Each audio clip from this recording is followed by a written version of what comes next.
We are now joined via Teams by Dr. Jacques Flamand, a project leader, the Black Rhino Range Expansion Project at the WWF. Thank you so much, sir, for your time this afternoon.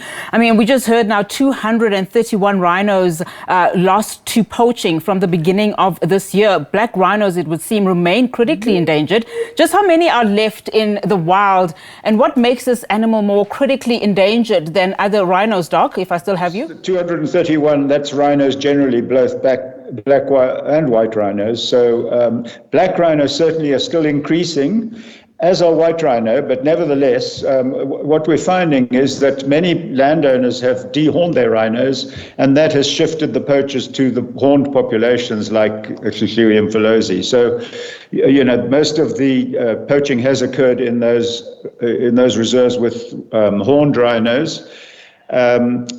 Black rhino are very lucky in the sense that there are more white rhinos than black rhinos, so most of the poaching has targeted white rhinos. But nevertheless, rhino numbers are still increasing, so it's not all bad news. Luckily, the growth rate of rhinos, and certainly black rhino, is greater than the death rate. And we're grateful for that and celebrating that today.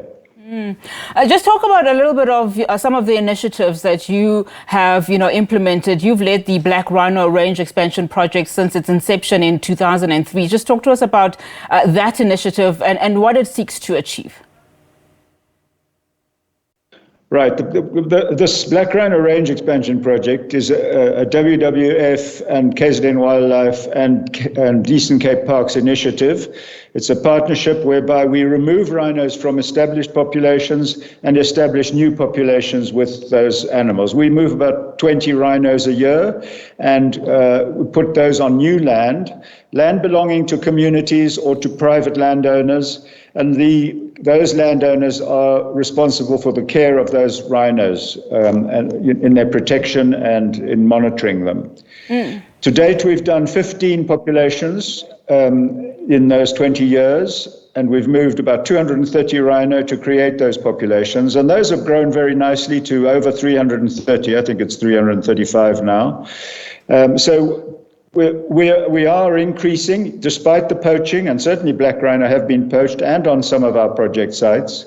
But nevertheless, the numbers are encouraging, and we plan to do more, of course, over the next 20 years. Certainly the initiatives are paying off. A little bit of good news, I might say there.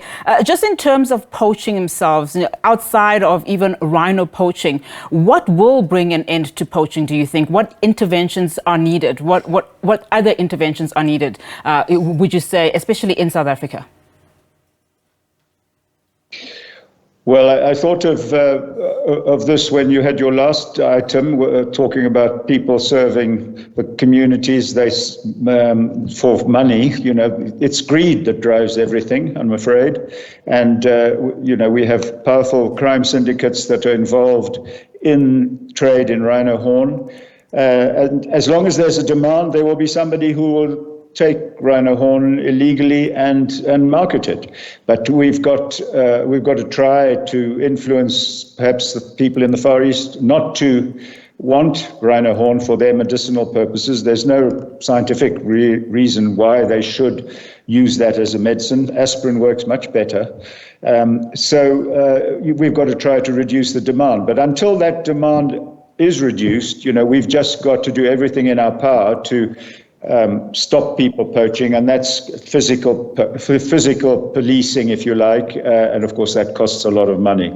Just talking about physical presence, especially in this, these conservation areas, just talk to us about the importance of having experienced rangers on the ground. Well, the rangers are at the cutting face, encountering poachers, and very often poachers don't get the support that they need. Either their housing is rather poor or their conditions of work are rather poor. And that is one of the things that we as WWF are trying to address, to improve the lot and the welfare of rangers, because they really are exposed to dangers. And, at the end of the day, when they've come back with a contact with poachers, they need to feel secure, to feel happy and comfortable in wherever they're living. So, yeah, very important that we have sufficient rangers, sufficiently well-trained and equipped rangers, and, of course, they've got to be comfortable at home when they get back from work. You spoke a little bit about law enforcement authorities and having, feet on the ground. Just talk to us a little bit about how important that is, particularly if you look at, government-owned national parks. A lot of people obviously talking about the discrepancies in terms of successes in as far as private entities are concerned and government national parks.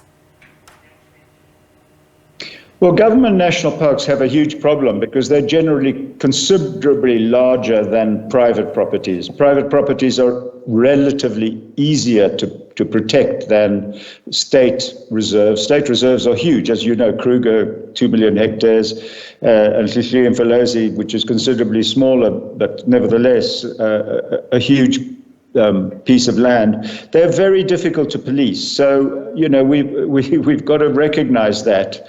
And of course, we also have to recognize that the rangers in those reserves have got a really difficult task to protect rhinos on the ground. The rhinos are not easy to keep tabs of.